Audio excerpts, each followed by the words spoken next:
আর আপনার পেয়ারা নবী রাহমাতুল লিল আলামিন এই তরাতে এসেছেন। আসার দিনে সর্বপ্রথম সবচেয়ে বড় অ্যালার্জি রোগে আক্রান্ত হয়েছিল মালাকুল এই মালাউন ইবলিস শয়তান। আর তার পরবর্তীতে যুল খুয়াইসারা, আব্দুল্লাহ ইবনে উবাই ইবনে সুলুল এবং এই মুনাফিকদের মতো পরবর্তী সময়ে এই মুনাফিকদেরও শয়তানের মতোই অ্যালার্জিতে তারা আক্রান্ত হয়েছে।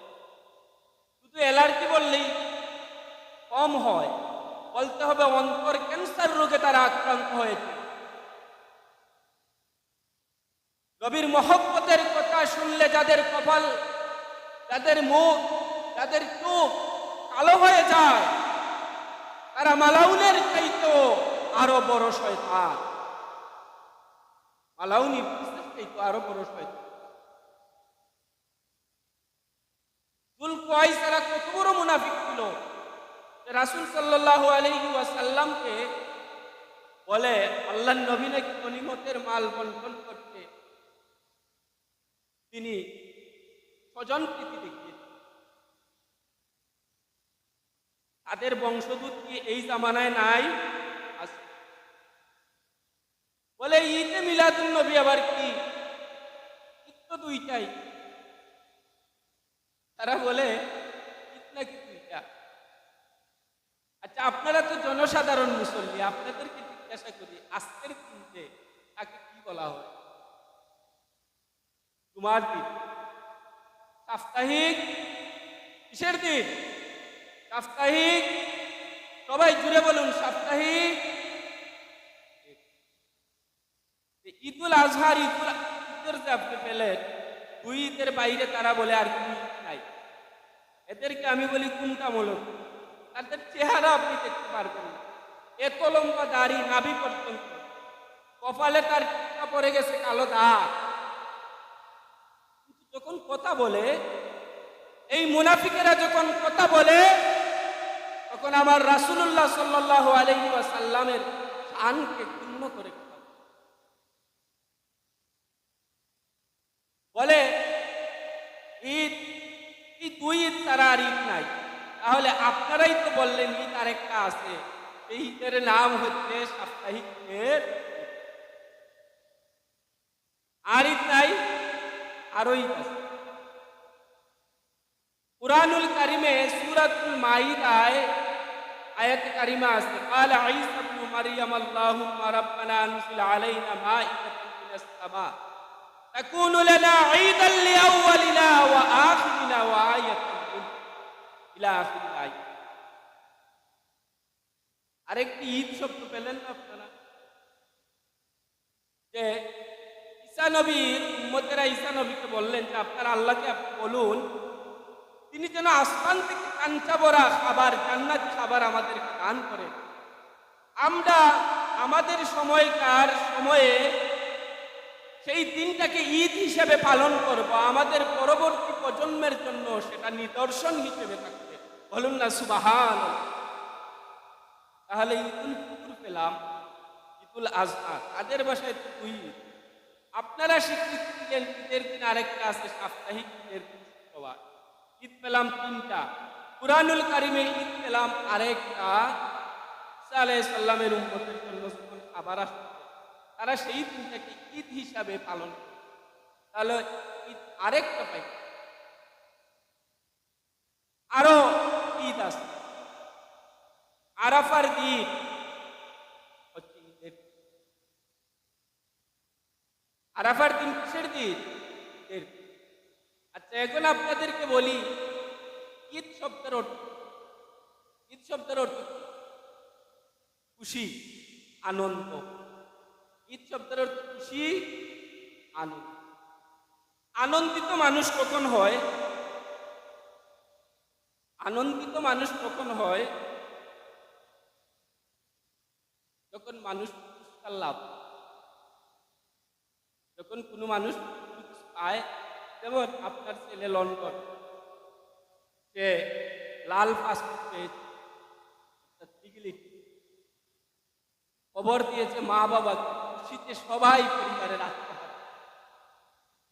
মসজিদের ইমাম সাহেবকে এসে মুস্কি হেসে ওই লোকটার বাবা বললেন, হুজুর আমার ছেলের জন্য দোয়া করবেন, আমার ছেলে লন্ডনের লাল পাসপোর্ট পেয়েছে, ডিগ্রি পেয়েছে।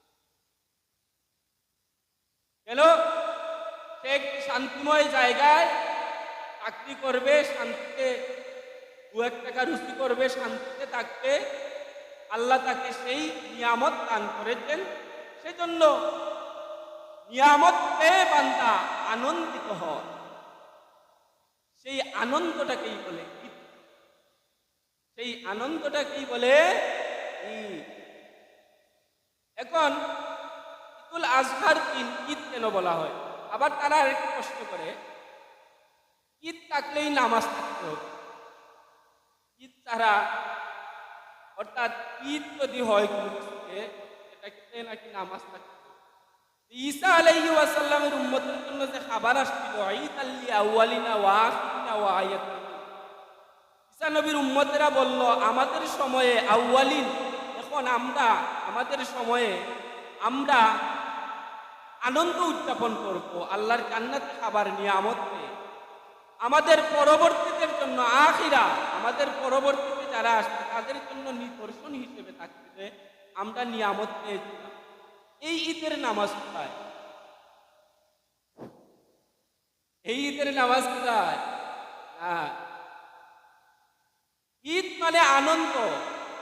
আনন্দ খুশি কি কখনো দেখা যায়? আনন্দ কোনো তারিফ আল্লাহ দিয়ে কি আপনি মাপতে পারবেন? মহব্বত, বাবা সন্তানকে মহব্বত করে, এই মহব্বত কি কোনো তারিফ আল্লাহ দিয়ে পৃথিবীর ওজন করতে পারবেন? পারবেন। সন্তান বাবাকে মহব্বত করে, পৃথিবীতে এমন কোনো তারিফ আল্লাহ নাই এই মহব্বতকে মাপতে পারবে। আমার রাসূলুল্লাহ সাল্লাল্লাহু আলাইহি ওয়াসাল্লামের আগমনের দিন 12ই রবিউল আউয়াল, এই মাস আমরা আনন্দ করি, কারণ আল্লাহর নিয়ামতের সবচাইতে বড় নিয়ামত হচ্ছেন আমার আপনার প্যারা নবী রাহমাতুল লিল আলামিন। সেজন্য আমরা আনন্দ করি। রাসূলের মহব্বত, আমি আপনি রাসূলকে মহব্বত করি, এই মহব্বত কি কোনো তারিফ আল্লাহ কোনো দূরবীন দিয়ে আপনি দেখবেন বা ওজন করতে পারবেন না। মহব্বত কখনো, আবেগ কখনো ওজন করা যায় না। যে আশেক হয় সে মাসুকের খবর জানে, মাসুকও আশেকের খবর জানে। তাই আপনারা জানেন আলাম নাশরাহ লাকা সূরায় আল্লাহ রাব্বুল আলামিন বলেছেন ওয়া রাফা'না লাকা যিকরাক, হে আমার হাবিব আপনার শান মান সব কিছুকে আমি উঁচু করে রেখেছি।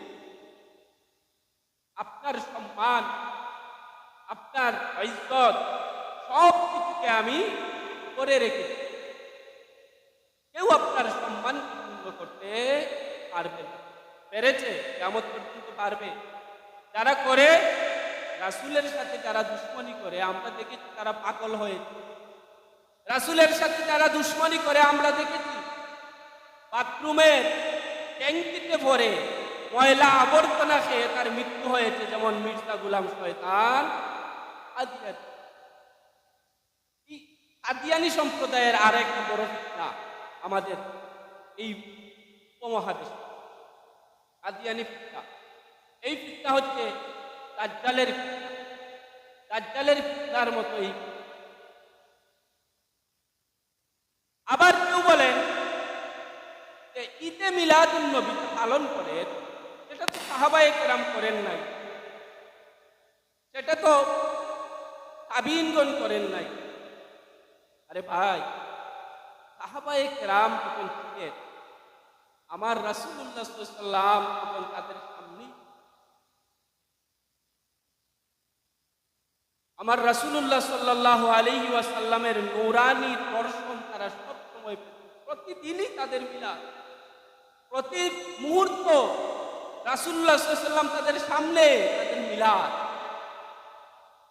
হাসান বিন সাবিত রাদিয়াল্লাহু তাআলা আনহু আমার রাসূলুল্লাহর প্রশংসা করতেন। রাসূলুল্লাহ মসজিদে নববীর তার মিম্বরের পাশে আরেকটি মিম্বর দিয়ে হাসান বিন সাবিতকে বসাতেন। হাসান বিন সাবিত আমার রাসূলুল্লাহ গুণগান গাইতেন, বলুন না সুবহানাল্লাহ। প্রশংসা করতেন, কবিতা আবৃত্তি করতেন, রাসূলুল্লাহর শানে নাত গাইতেন আরবি ভাষায়। আমার রাসূলুল্লাহ বলেন, আল্লাহ যায়েদ বিন সাবিতকে রুহুল কুদুসের মাধ্যমে আপনি সাহায্য করো, বলুন না সুবহানাল্লাহ। রুহুল কুদুসকে জিবরাইল আলাইহিস সালাম, আল্লাহ রুহুল কুদুসের জিবরাইলের মাধ্যমে আমার যায়েদ বিন সাবিতকে সাহায্য করো, বলুন না সুবহানাল্লাহ। এই মিলাদুন নবী মাসে আপনি যত খয়রাত করবেন, যত দান করবেন, গরিবের জন্য খাবারের আয়োজন করবেন, গরিব অসহায় মানুষকে বস্ত্র দান করবেন। আর এই রবিউল আউয়ালের মাসে তাদের দাড়ি নাই, তারা দাড়ি রাখবে। আগে এক কথা বললাম, কারণ রাসূলের আগমন আমাদের জন্য সবচেয়ে বড় নিয়ামত। সব আল্লাহর নিয়ামতের সবচেয়ে বড় নিয়ামত রাসূল। আর রাসূলুল্লাহ সাল্লাল্লাহু আলাইহি ওয়াসাল্লাম এই সূরত, এই সিরাত রাসূলুল্লাহ সাল্লাল্লাহু আলাইহি ওয়াসাল্লাম ছিল, তার মধ্যে রাসূল সাল্লাল্লাহু আলাইহি ওয়াসাল্লাম এর দাড়ি মুবারক সবচেয়ে বড় নিয়ামত। এই দাড়িকে যারা কেটে ফেলেন, মনে রাখবেন রাসূলের কলিজায় আঘাত করবে। আমি এর থেকে আর বড় কথা আপনাদের বলতে পারি না। দাড়ি, আরেকদিন আমি বলেছিলাম যে মুনকার নেকির যখন কবরে রাখবে আমাদের, তখন মুমিন বান্দা যাদের দাড়ি আছে তাদেরকে সম্মান করে মুনকার নেকির ফেরেশতা দাড়িতে ধরে সম্মানের সহিত বসাবে কবরের। যাদের দাড়ি নাই তাদের কি করবে জানেন? কানের মধ্যে ধরে কবরে। উম্মতে মুহাম্মদী এই অপমান আপনি কি মেনে নিবেন? উম্মতে মুহাম্মদী হিসাবে, রাসূলুল্লাহর উম্মত হিসাবে, যে আমি নবীর উম্মত, আমার রাসূলুল্লাহর উম্মত হিসাবে, উম্মতে মুহাম্মদী হিসাবে আমাকে কবরে তুই কান ধরে তুলে বসাবে। তা আপনি উম্মতে মুহাম্মদী হিসাবে মেনে নিতে পারবেন না। তারপরেও আপনার সাথে এই কাজটা করা হবে, কারণ আপনি রাসূলুল্লাহর সিরাতকে গ্রহণ করেন। রাসূলুল্লাহ সিরাতকে গ্রহণ করতে হবে আর মিলাদুন নবী পালন করতে হবে। যাদের জীবনে শুধু সিরাত আছে, মিলাদ নাই, তারা বলবে। যাদের জীবনে মিলাদ আছে, সিরাত নাই, তারাও বলবে। মিলাদ কার? সিরাত কার? সিরাত কার? মিলাদ কার? নবীর সিরাত সারা বৎসর সে পালন করবে, পুঙ্খানুপুঙ্খভাবে নামাজ কায়েম করবে, রোজা রাখবে, হজ ফরজ হলে হজ করবে, গরিবদের হক আদায় করবে। সব কিছু হচ্ছে নবীর সিরাত। আর মিলাদুন নবী পালন করবে বৎসরে একবার। আমার নবী, সেই দিন আমরা আনন্দ উদযাপন করব, কিন্তু সেই আনন্দের মধ্যে যেন কোনো প্রকারে বেদাত কাজ কারবার না হয়, সেদিকেও খেয়াল। দুরুদ সালাম করব, পারলে আবারুকের আয়োজন করব, গরিব গুরাদেরকে সাহায্য করব, এতিম অসহায়দেরকে সাহায্য করব। এইরকমভাবে এই মিলাদুন নবীর সারা মাস আপনি পালন করতে থাকবেন। আরও আলোচনা করব, মাস তো মাত্র শুরু হয়েছে। এই মাসে কি কি করণীয় আছে? আমি একটি আমলের কথা আপনাদেরকে বলেছি, শুরুতে সবাই আসেন নাই, আবার বলি কথাটা, যে আব্দুল হক মুহাদ্দিসে দেহলভী রহমতুল্লাহি আলাইহি বলেছেন, এই রবিউল আউয়ালের চাঁদের প্রথম দিন থেকে শেষ দিন পর্যন্ত আসসালাতু ওয়াসসালামু আলাইকা ইয়া রাসূলুল্লাহ, যে উম্মতে মুহাম্মদীর মুমিন মুমিনাত 1,25,000 বার পাঠ করবে, আমার রাসূলুল্লাহর দিদার নসিব না হওয়া পর্যন্ত তার মওত হবে না। বলুন না সুবহানাল্লাহ। আপনারা সবাই কি রাসূলুল্লাহর দর্শন চান? তাহলে এই সালামটা দিবেন। প্রত্যেক দিন যদি 1000 বার 2000 বার পাঠ করেন কোনো সমস্যা নাই। রাস্তা দিয়ে হাঁটেন, সুনাবন্ত গান আপনার মুখে কেন? রাস্তা দিয়ে হাঁটেন, আপনার লাভারের গান আপনার মুখে কেন? রাস্তা দিয়ে হাঁটেন, আমার রাসূলকে সালাম দিতে পারেন না? রাস্তা দিয়ে হাঁটেন, নবীর উপর দুরূদ পাঠ করতে পারেন না? রাস্তা দিয়ে হাঁটেন, অযথা কেন কথা বলেন? আল্লাহর জিকির করতে পারেন না? কিসের উম্মতে মুহাম্মদ? এই দিকে খেয়াল রাখতে হবে। আল্লাহ রাব্বুল আলামিন আমাদেরকে সেই তৌফিক দান করেন। সবাই বলেন আমিন। ওয়া আখিরু দাওয়ানিল হামদুলিল্লাহি রাব্বিল আলামিন।